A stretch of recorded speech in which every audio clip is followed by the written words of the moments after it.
Today I'll break down the art of practicing challenging passages with techniques that you could start using right away. And we're going to use the wonderful Lalo Symphony Espagnole as our vehicle. It's the perfect piece that contains all of the fundamentals of high-level violin playing. And I'm going to practice this slowly with the accompaniment. So let's start at around bar 61, and we'll end the loop at letter C, where we finished.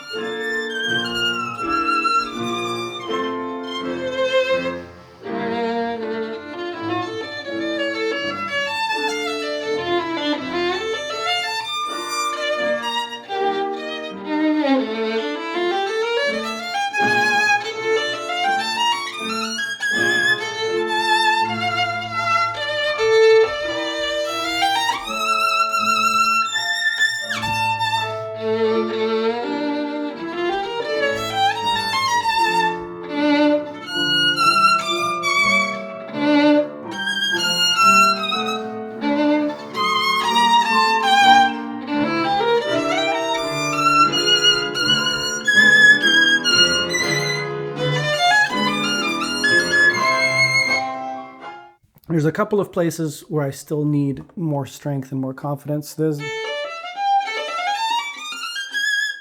nothing I can't play in that passage, but when I have it in context, there's something about that passage that isn't always reliable. I think it's the way that I start. When you practice something in isolation, very often you can get it perfect, but then when you put it back into the context, something's wrong. And I think that's all about anticipation. We talked about anticipation. I just didn't feel good about those first few notes. So the answer there is to add more context when I practice. Not doing so much practicing starting here, but always starting on the previous.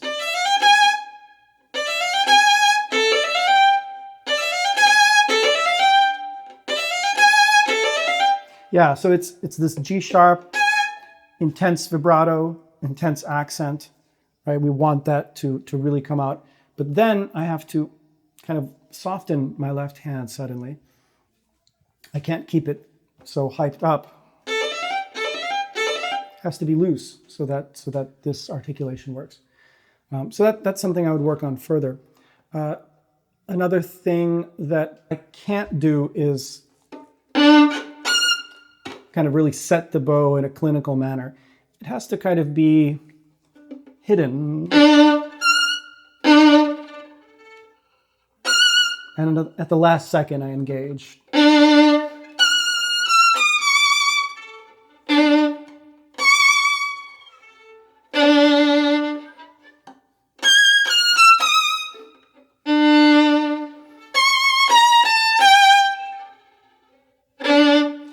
So I'm imagining that the bow is kind of floating, and then I lock it in with an accent. So I'm never really doing that student thing, like set the bow, cross, stop. Maybe I would do that at the very beginning, but you want to get away from that as soon as possible whenever you have these kind of string crossings, because it's not a realistic way to perform something.